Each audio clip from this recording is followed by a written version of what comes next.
Bom dia a todos nossos amigos ouvintes do vlog do Conde Lopé de la Villanueva. Como eu sempre inicio aqui, desde já eu agradeço as inúmeras doações que recebo e continue me ajudando nesta empreitada.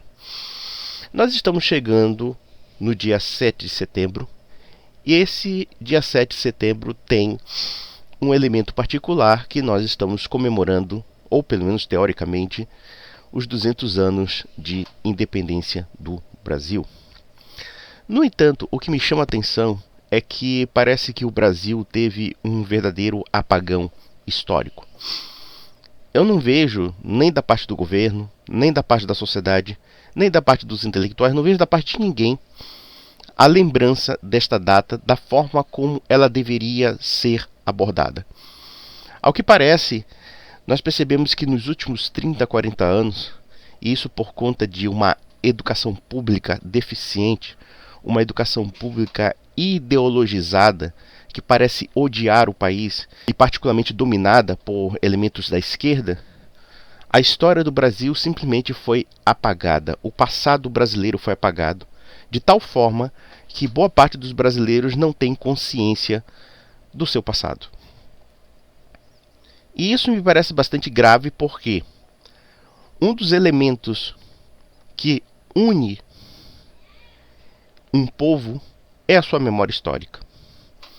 E é interessante que o espírito pelo qual nós estamos observando essa comemoração xoxa, se é que nós temos uma comemoração do dia 7 de setembro, me fez recordar ainda na época do Fernando Henrique Cardoso, quando houve a comemoração dos 500 anos da descoberta do Brasil pelos portugueses, em particular por Pedro Álvares Cabral, ou seja, 22 de abril de 1500.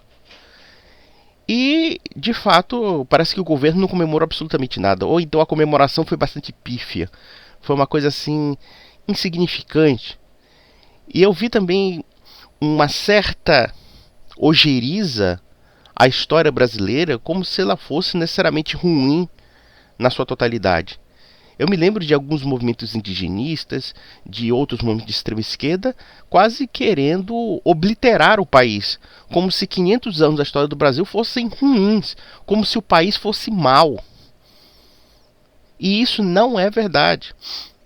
Evidentemente que o nosso país tem problemas, que o nosso país tem imperfeições, mas não se pode jogar tudo na lata do lixo. No cômputo geral, eu penso que o Brasil tem uma história a ser explorada e, no meu entender, tem certos pontos que me parecem bastante positivos.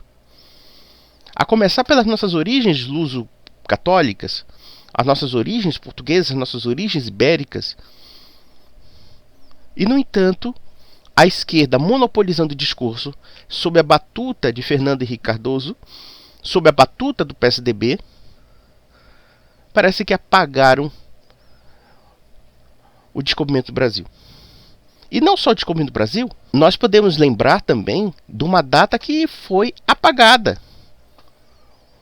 O dia 13 de maio de 1888, que foi a data da Lei Áurea, que libertou os escravos no Brasil, que levou as pessoas negras, as pessoas de cor, que viviam numa situação vexaminosa, humilhante e cruel da escravidão, esses indivíduos foram transformados em cidadãos, em homens livres, homens e mulheres livres, por alcunha da princesa Isabel. O que aconteceu nesses últimos 30, 40 anos? Apagou-se a data. Por quê?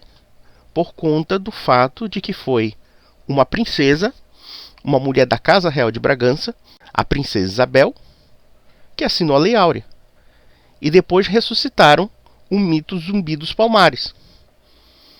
Mas se avaliarmos no que diz respeito às contribuições aos direitos civis da população negra, com certeza o 13 de maio tem uma influência muito mais profunda nesse sentido do que a morte de Zumbi dos Palmares. Zumbi era um líder africano do século XVII no Brasil, e ele tinha todos os aspectos que nós podemos dizer odiosos da escravidão. E não só da escravidão no Brasil, como também da própria África. Porque a África também tinha escravidão. No Quilombo dos Palmares havia práticas escravistas. Só que o movimento negro embelezou a figura de Zumbi para o quê? Para criar o mito da resistência negra, como também uma ideologia de ódio anti-branco, imitando os cânones ideológicos norte-americanos. Ou seja, é uma importação de uma ideologia que nada tem a ver com a nossa realidade, como também com a nossa cultura. E eu poderia ir mais além com esse tipo de imitação. Mesmo a direita brasileira tenta restaurar a história do Brasil, ou pelo menos tenta embelezar, né, a questão da independência do Brasil dentro dos moldes americanos, dentro dos moldes anglo-saxônicos. Ou seja, transformar José Bonifácio numa espécie de founding fathers, né, do pai da nação. De fato, ele era chamado patriarca da independência, porém, é sempre uma assimilação ideológica de traços culturais que não são os nossos. E eu poderia ir mais além nisso. Se nós analisarmos o verdadeiro e autêntico movimento negro que houve no Brasil, um dos primeiros foi fundado por uma pessoa negra extremamente culta, católica e monarquista, que foi Arlindo Veiga dos Santos. Arlindo Veiga dos Santos não somente criou um movimento negro no Brasil, isso no início do século XX, como ainda ele era católico, monarquista e tomista. E detalhe, tinha uma profunda admiração por Portugal. E junto com esse movimento contra o preconceito aos negros, ele também criou um outro movimento chamado Movimento Pátria Novista, o Movimento Pátria Nova. E ele dizia que as origens do Brasil não estavam em 1500, mas sim no Castelo de Guimarães, ou seja, por alcunha de Afonso Henriques. Ele era um admirador da tradição portuguesa, da tradição católica portuguesa, mesmo sendo africano. E pode-se dizer que Arlindo Veiga dos Santos era um homem extremamente íntegro. Era tão íntegro que uma vez queriam oferecer um cargo público para ele, e ele não aceitou justamente porque ele tinha convicções monarquistas. Ele disse, não vou aceitar cargo republicano, não sou republicano, então pronto. Vou trabalhar por conta própria. Esse era o nível do caráter do Arlindo Veiga dos Santos. E grande parte dos negros do final do século XIX e do início do século XX tinha simpatias monárquicas. E em particular por conta da princesa Isabel, por conta da libertação dos escravos. E foi por conta da libertação dos escravos que a monarquia caiu e foi imposta a república. A república, na verdade, foi um golpe de Estado apoiado em parte por fazendeiros escravistas. Mas o movimento negro quer apagar a história do Brasil para aderir a um cânon ideológico que não tem nada a ver com o país. E não só a esquerda, mas a própria direita. Quando nós observamos a tentativa de transformar a história do Brasil nos moldes positivistas, naquela tentativa de idealização dos personagens históricos, eu também acho isso muito ruim. Por quê? Nós temos que analisar os fatos históricos dentro daquilo que de fato ocorreu. E a partir disso, discutir e entender o que somos. E eu penso que um evento como a independência do Brasil tem vários nuances a serem discutidos. Por exemplo, um dos personagens que, no meu entender, podemos dizer mais dramáticos dessa história é Dom Pedro I. Dom Pedro I realmente foi um personagem bastante complexo em muitos aspectos, como também tinha grandes virtudes, mas também tinha muitos defeitos. E eu penso que esse personagem poderia ser discutido não da forma ufanista, como certos historiadores fazem, ou então como a direita quer fazer. Não, vamos analisar esse personagem dentro do seu drama histórico. O que me fascina na história, muitas vezes, não são essas agendas políticas, essas agendas ideológicas. É o que eu mais detesto nelas. É o que eu mais detesto. Na verdade, nós temos que analisar os personagens dentro dos seus dramas e dos seus legados. Evidentemente que a independência do Brasil, no meu entender, existem pontos que foram favoráveis ao Brasil, mas eu acho que também há pontos desfavoráveis. No meu entender, quando nós rompemos com Portugal, dentro de uma ideologia nova, que é o liberalismo que cria tanto a noção da nacionalidade brasileira, como também acaba destruindo o Império Português. Aí eu fico pensando, será que foi benéfico para o Brasil, até certo ponto, libertar-se de Portugal, entre aspas? Porque, na verdade, antes de 1822, os brasileiros, pelo menos os brasileiros livres, se consideravam portugueses. Se consideravam súditos da monarquia portuguesa. E se nós analisarmos o Império do Brasil é uma continuidade da monarquia portuguesa. As estruturas, as instituições políticas, a língua, a religião, tudo de Portugal. Mas será que essa ruptura foi realmente benéfica? Eu acho que em alguns pontos não.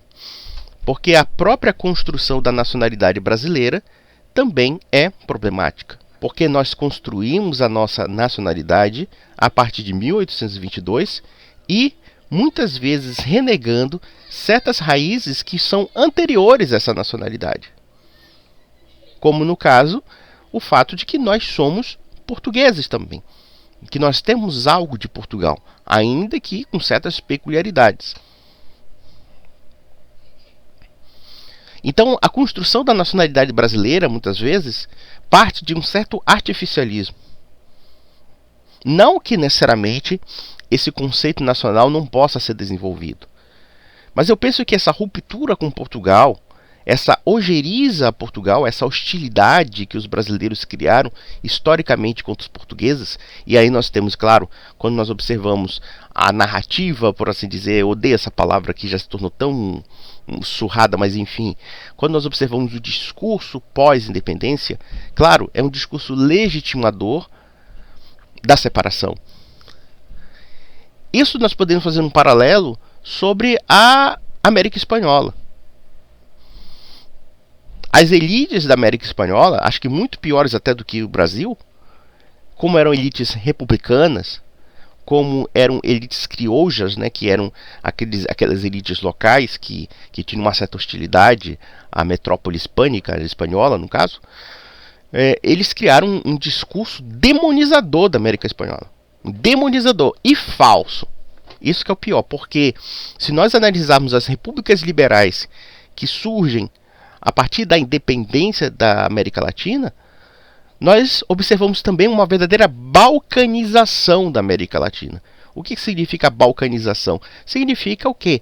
A divisão, o conflito, as guerras civis, as guerras entre países, etc. Ou seja, houve um processo de destruição do Império Espanhol, como aconteceu também um processo de destruição do Império Português. E nós podemos, inclusive, falar de um elemento que, de fato, fortaleceu a destruição dos dois impérios, o Império Português e Espanhol, que foi a Inglaterra. Era a maior interessada nisso. E não só a Inglaterra, mas os próprios Estados Unidos também tinham, né, como uma potência ascensão, interesse em enfraquecer a América Latina e a América Portuguesa. Mas principalmente a América Latina. A América Portuguesa ficou ali meio perdida ali, mas os ingleses e os americanos, de fato, a longo prazo, pensavam no quê? No enfraquecimento da América Latina. Inclusive como um domínio geopolítico. Tanto é verdade que, com as guerras napoleônicas, quando o rei Dom João VI estava no Brasil, Portugal virou um potentado da Inglaterra com o seu Beresford, que era o Lord Beresford, que estava mandando e desmandando em Portugal. Ou seja, o Império Português já estava com certos problemas. E as ideologias liberais fomentaram a ideia de um nacionalismo que se revoltou contra as estruturas tradicionais do que até então era o Império Português.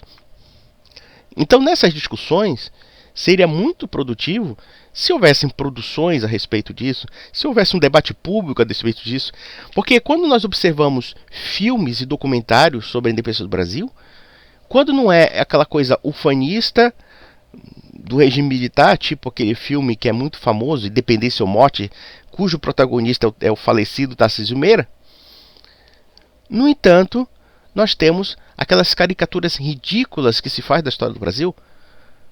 Uma vez, a Rede Globo produziu uma novela horrorosa, pornográfica, de baixo nível cultural. Eu não suportei ver aquilo, achei nojento, achei porco, chamado O Quinto dos Infernos. Aí retrata o Dom Pedro I como um pegador e não sei o que. Claro, evidentemente que de fato Dom Pedro I era um homem muito pegador de mulher, mas isso não é o elemento principal do seu caráter. Aí Carlota Joaquina é aquela ninfomaníaca, o Dom João VI é aquele bobão, aquele otário, e assim vai. Isso sem prejuízo do fato de que a exploração sexual é a mais bizarra, absurda que se possa imaginar. E a Rede Globo, em alguns aspectos, foi muito responsável por esse imaginário negativo da independência do Brasil. Então é um desastre que nós estamos vendo. Se as pessoas passam o dia 7 de setembro sem entenderem o que significa isso, com todos os aspectos positivos e negativos que nós podemos abordar, se até aí, no dia 7 de setembro, o pessoal está preocupado mais em eleições e política, e até mesmo o presidente da República quer se apropriar dessa data em causa própria, não houve uma produção, nenhum filme, nada. É só esses retratos caricaturais. Dom Pedro I, o pegador de mulher. Carlota Joaquina, a ninfomaníaca. Dom João VI, um bestalhão. A Leopoldina, uma austríaca tola. Pelo amor de Deus, o pessoal não tem ideia de quem foi a Dona Leopoldina de Habsburgo. A sua bandeira republicana, essa bandeira com aquela bola feia, quando havia o brasão imperial, o verde e amarelo que os brasileiros usam não é essa baboseira republicana de que são as matas do Brasil, é o ouro do Brasil. Aí depois diz, o ouro foi roubado pelos portugueses e blá blá blá. Não!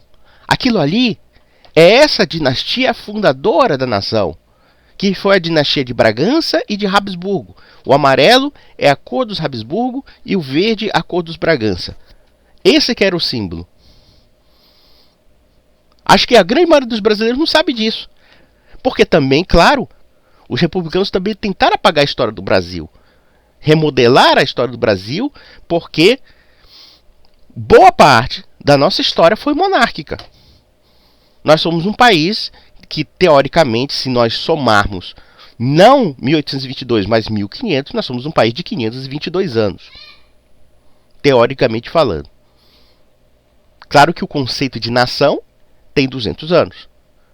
Mas se somarmos o que convém chamar história do Brasil, até 2022, nós fomos majoritariamente um povo monárquico. Como Portugal, que foi durante muito tempo, se nós contarmos a história de Portugal a partir de Afonso Henriques, tem mais ou menos 1000 anos, 800, 900 anos foi a história da monarquia e da Igreja Católica. Então, meus amigos, é muito triste o que nós estamos vendo. É muito triste mesmo. É uma data que vai passar batida.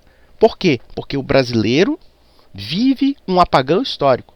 Seja nas escolas, seja nas universidades. Nós não sabemos mais nem mesmo citar as obras ou então os autores que falam sobre a história do Brasil. Nós tratamos a nossa história como se fosse alheia a nós. E isso é culpa da nossa educação pública, culpa das nossas classes políticas, culpa dos nossos intelectuais, da inteligência. Principalmente inteligência de esquerda, mas agora inteligência de direita também está fazendo o seu serviço. Porque, se por um lado, essa inteligência de esquerda totalitária, serva do bolchevismo e de todas as ideologias monstruosas que ensanguentaram o século XX, já conseguiram apagar uma parte da nossa história, nós temos uma direita que quer nos americanizar, que quer apagar o nosso passado histórico, e muitas vezes, quando falam do passado histórico português, é sempre dentro das linhas de uma ideologia neoconservadora, que não tem nada a ver com o Brasil, porque não é um fundamento católico, não é um fundamento dentro da tradição ibérica, é simplesmente aquela coisa de estampa, e nada mais que isso. Então, meus amigos, nós vivemos realmente uma tragédia do ponto de vista histórico. E eu penso que talvez a representação dessa tragédia maior foi quando em 2018, na época da eleição, o Palácio de Dom João VI pegou fogo no Rio de Janeiro. Perdemos arquivos históricos irreparáveis do passado monárquico brasileiro. Foi uma tristeza. Aquilo ali foi um desastre. Isso aí é a representação da nossa história, do descaso que nós temos com o nosso passado. E vocês podem ter certeza de uma coisa: uma nação que esquece seu passado está fadada a morrer. Uma nação que esquece sua língua, sua raiz, o seu legado histórico, se nós não temos mais memória histórica, nós não temos mais identidade enquanto povo. É simples assim. Apagar a história de um povo é o mesmo que entrar numa amnésia. Apagar o passado de um povo é como apagar o quê? O seu ritmo e o seu desenvolvimento dentro da história. E é isso que aconteceu com o Brasil. Se eu perguntar para qualquer palhaço brasileiro, com algumas exceções honrosas, quem foram vários personagens da história do Império ou mesmo da história da independência, ninguém vai responder. Nós vivemos uma tragédia total. Então, um grande abraço.